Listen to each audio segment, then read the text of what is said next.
Hey there, my name's Greg Ross. I'm an expert sales coach and trainer, and I'll be leading your course today on cold calling. Ooh, this is like my master class. I am so good at cold calling. I've been doing it my entire life. So, for those of you that don't know me, I have a 20-year background in sales and technology and software and technology on the sales side. I've been cold calling for the entire time. And I've been a hunter my entire sales career, so every single lead that I've generated has been a cold lead. I literally have not had a warm lead. So I think I'm well qualified to talk about cold calling because I've made billions of cold calls. That might be a little exaggeration, but not too much of an exaggeration. Anyways, this course is going to be really helpful for building those fundamental cold calling sales skills for sales reps and also for XDRs. So come along for the ride. Let's check it out, shall we? Okay. Now, this is kind of a timeless principle. So, cold calling is part of your strategy when it comes to building pipeline, right? Now, in order to be good at something, you have to make it part of your routine. You have to practice it. You have to work on it. You have to have a continuous improvement mindset. I don't want to hear that you hate cold calls if you tried making 10 cold calls once and didn't like it, okay? Cold calling is something that you really need to make time for. You need to block it on your calendar. At least an hour per day is my recommendation if you are trying to build 3x to 5x pipeline and you're a sales rep, or if you're an XDR supporting a sales rep, you need to book more time than that. I recommend like 2 to 4 hours of cold calling. First thing in the morning, right before lunch, and then late afternoon. Your prospect's time zone is very important. All right, so diligent practice makes perfect. So make sure that you're making time for cold calls and making it a regular part of your routine. All right, there are 3 pillars that we're going to focus on today. Number 1, create a script. Okay, if you're new to cold calling, you need to create a script. I hear people all the time say, I hate scripts. I'm not using any scripts. No, you need to create a script for your cold calling. Don't wing it. Plan ahead. Make sure that you think carefully about the language that you're using in your pitch, in your introduction, in your call to action, right? So yes, it's okay to script it. Now, you don't want to read off of a script forever, right? That's not why we got into sales. So that script is going to help you kind of get off the ground. It's going to help you internalize that messaging, but you should not sound robotic, okay? So even though it's helpful to create a script for the purpose of ramping yourself up when it comes to cold calling, you don't want to rely on a script long term. Make sense? All right, good. Number 2, your tone of voice. You don't want to sound robotic, like I mentioned. You want to sound natural. You want this to sound like you, like a human being, right? So it's okay to switch a few words out here and there. It's okay to say things a little bit differently each time. That's okay. We want you to use what we call your unique tone, right? And we want it in your tone. We don't want you to sound like Greg Ross. We don't want you to sound like your sales manager. We want you to be you, right? That's part of what gets people to respond to you and really be receptive to you because of your own unique personality. So we want that to shine through when you're cold calling. If you're goofy, be goofy. If you're serious, be serious, but make it your own. All right, number 3, repetition. Practice makes perfect. That's what mom always says. So you'll need to make quite a few calls before you start to feel comfortable cold calling, and that's natural. And by quite a few, I mean hundreds, okay? Not 5. So keep that in mind. All right, let's talk about the components of a successful cold call. Usually, most of the successful cold calls have these 4 components.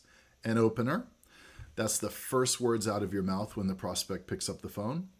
Number 2 would be your insights and conversation around those insights. So what research have you done on their company, on various other aspects of their business, right? That's right up front after the opener. Number 3, your pitch. So you'll have to have a logical and simple but powerful way to tell them what it is that you're offering, right? So we'll talk about that too.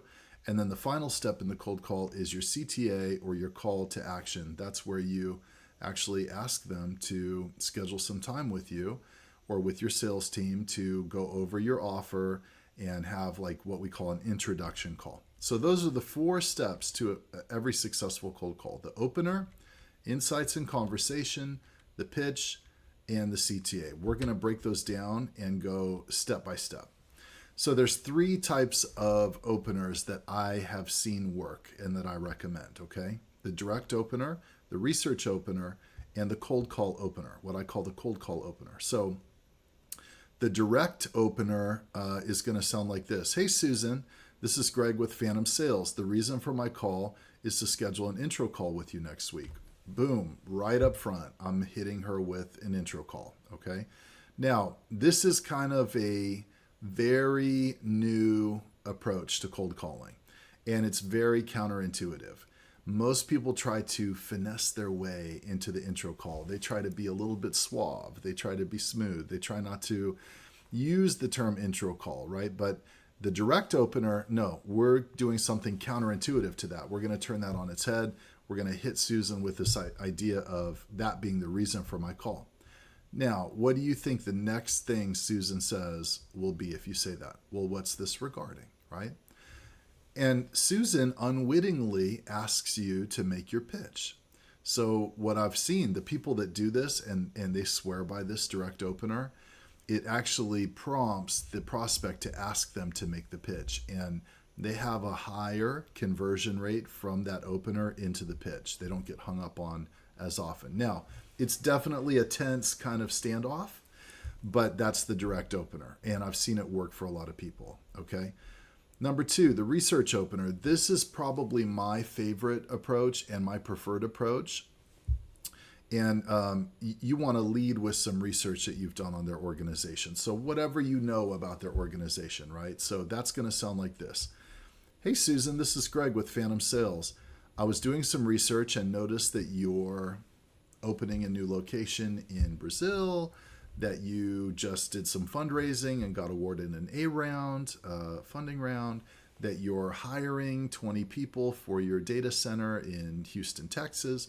Whatever that is that you know from your research, you're going to drop that right up front. The reason I like this is because it shows them that you're a trusted advisor, not just a vendor, that you've taken the time to do some research on their business, which is really, really helpful because honestly, guys, the 4 billion other salespeople out there that cold call, they don't take the time to do any research on the person's business. So if you call and you know what you're talking about, you're speaking their language, you're referencing some initiatives, some top objectives that they have, then yeah, that's going to get their attention, right?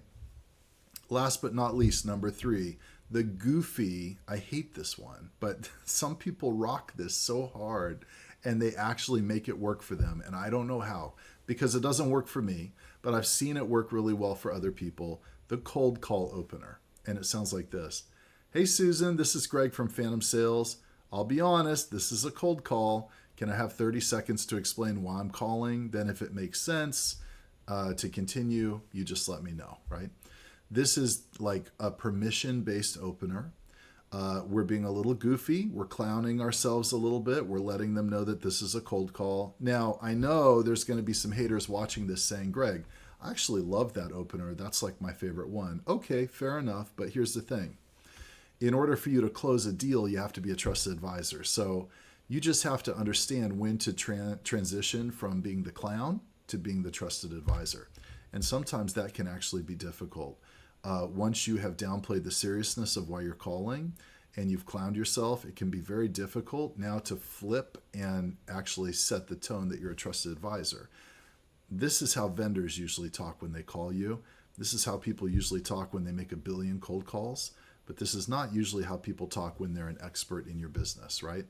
And you can tell an expert in the business, what I call a trusted advisor, because when they call, they get you doing what I call the Dr. Dre, which is where they're listening, going, oh yeah, okay. This person knows my business. They know my challenges. You can see their head kind of nodding along to the music, right? Well, you won't be able to see that because you're on the phone with them, but that's what they're going to be doing on the other end of the phone. Anyways, those are the 3 types of openers: the direct opener, the research opener, and the cold call opener. Great. So now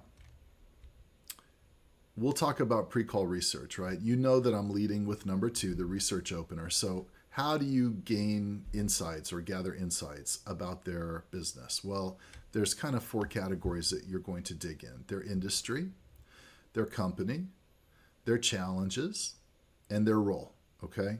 So this is what it might sound like when you have an insight around their industry in a cold call scenario. We're talking to some of your peers in the industry, and we know that onboarding 100 people in Sacramento, California can be difficult because of all of the compliance and HR regulations you have to deal with. That's an example of a challenge that we know exists in their industry. Okay.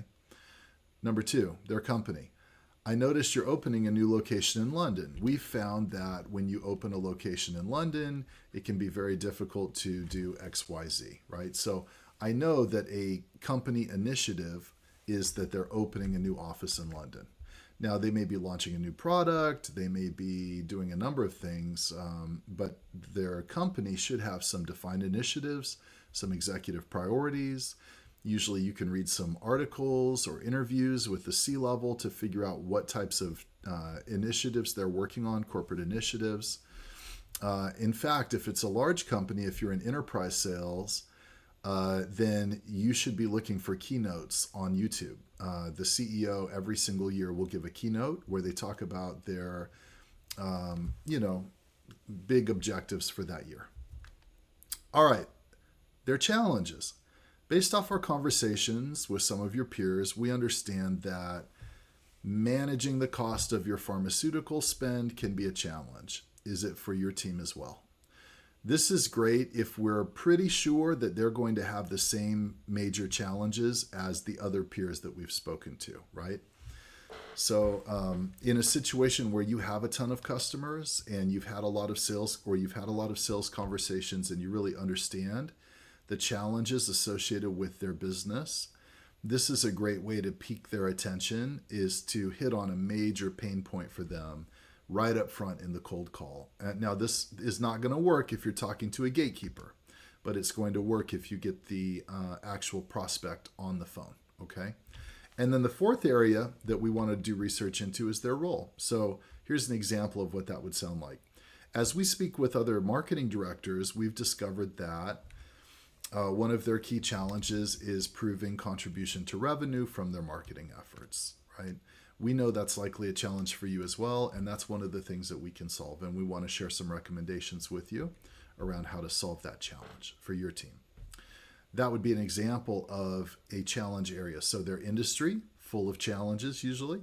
Their company may have some defined initiatives that are fraught with challenges. Their main challenges that we know exist in their business from other conversations that we've had, and then the challenges associated with their role specifically.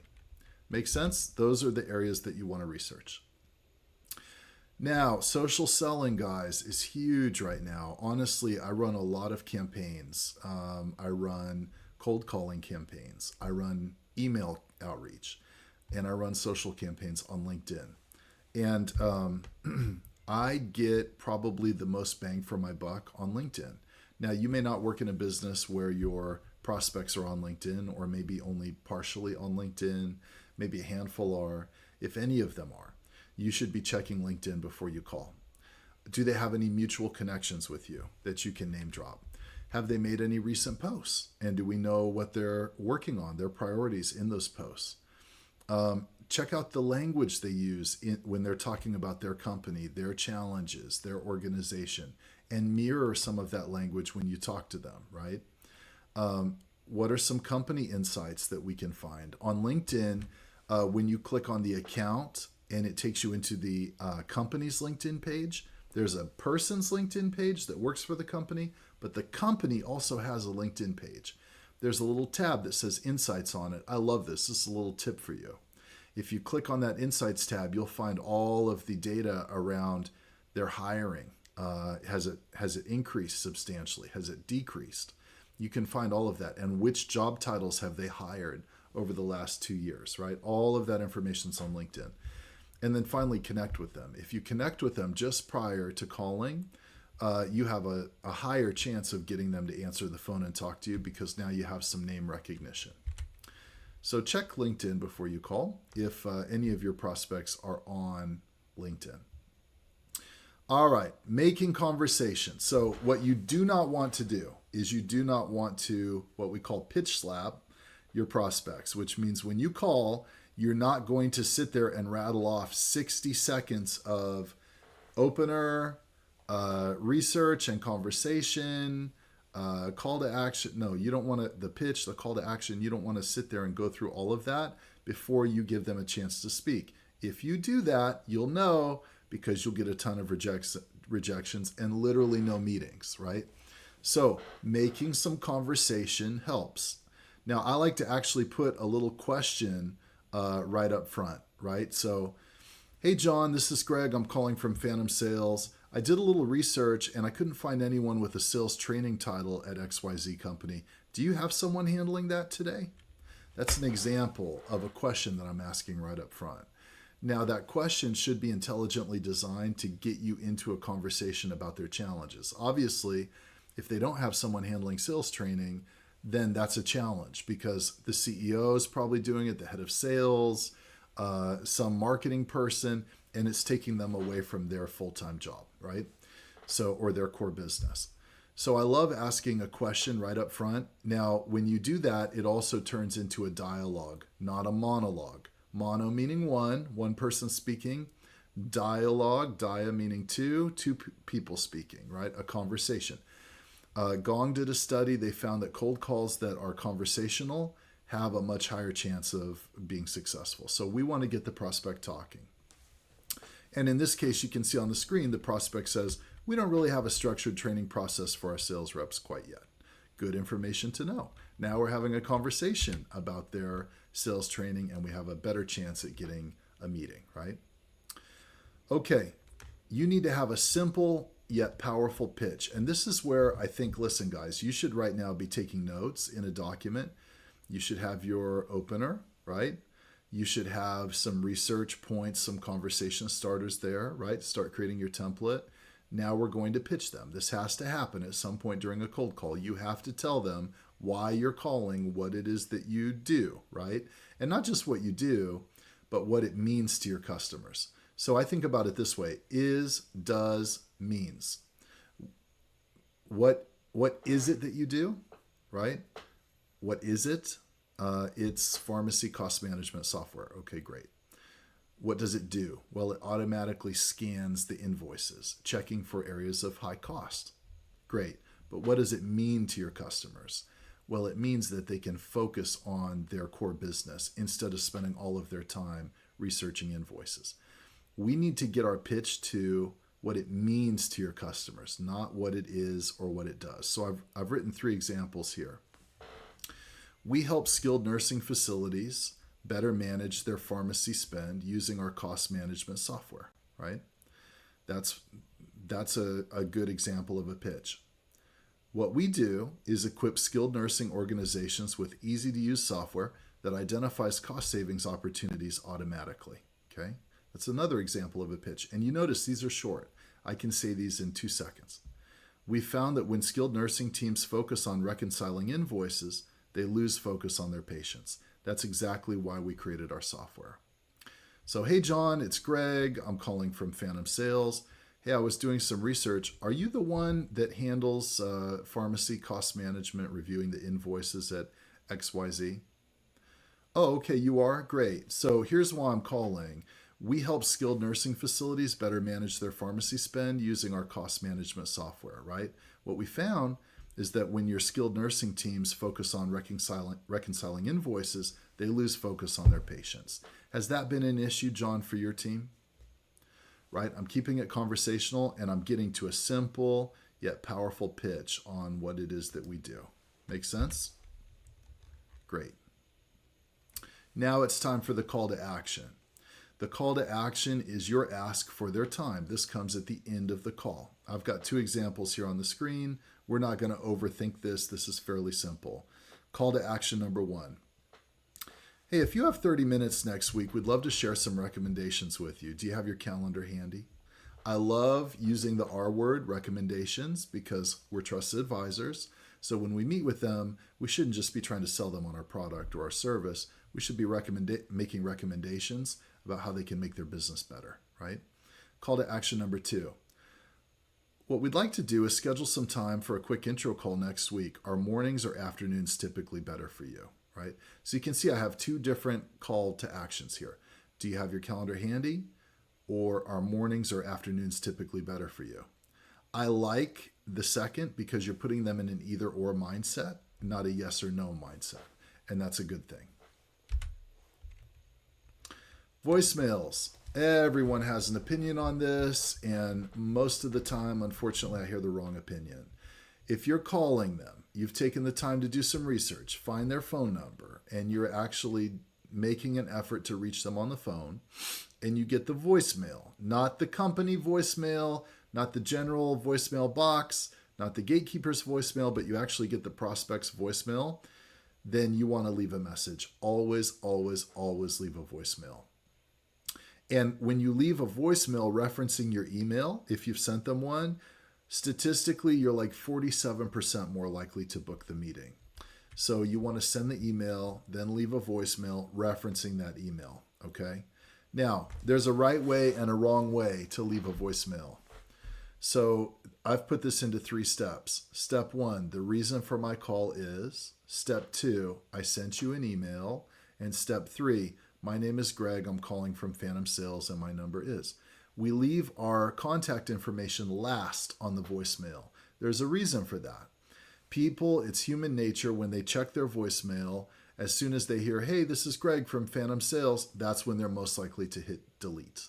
Because they know that they don't want to talk to me, nothing I say will be of interest to them, they make a lot of assumptions, and they delete the message right there. So if you leave your contact information for last, then statistically you're much more likely that they'll call you back because they have to actually listen to your message. So here's what it should sound like in practice. Hey, John, the reason for my call is I was doing some research online and I saw that you don't have a sales trainer working for XYZ company. I know that's probably taking up a lot of your time as the head of sales. You're probably training your own team.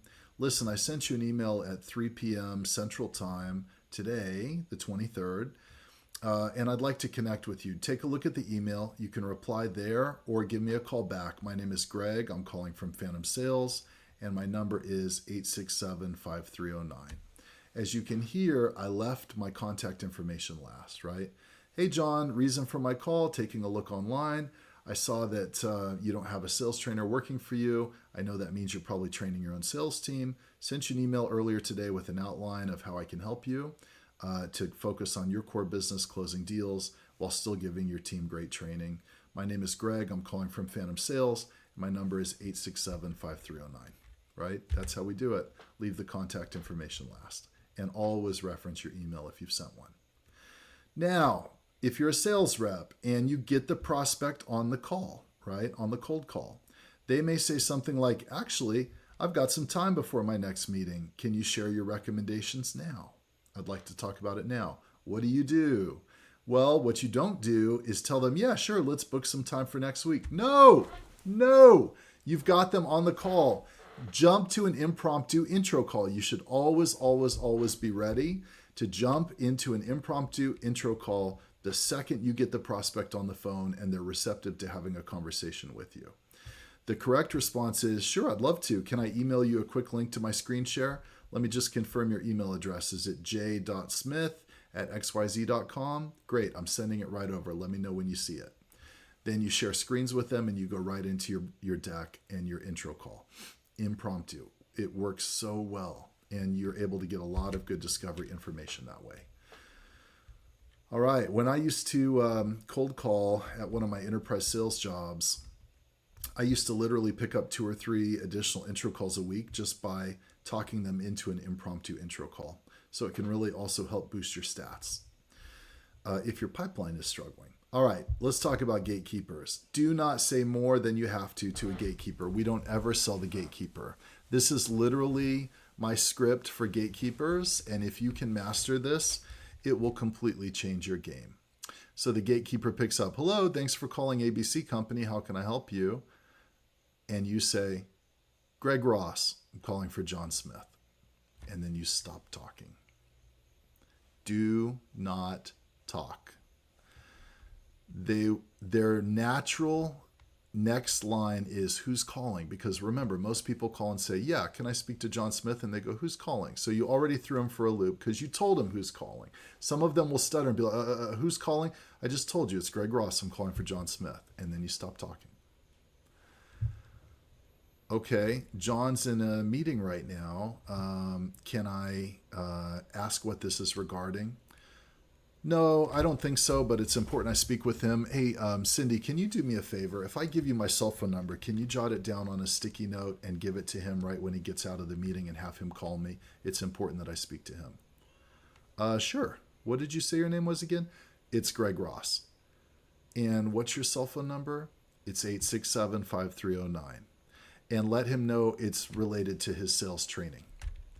Okay, I'll pass that note to him. Thank you, Cindy. I really appreciate it. And hey, what time should I call back if I want to reach him after he's done with his meeting? Maybe 4 p.m. Okay, great. I'll call back then. That's literally how you handle gatekeepers. Do not sell the gatekeepers. All right. I know I oversimplified it, guys. I know. I realize that. But I only have so much time to give you the fundamentals.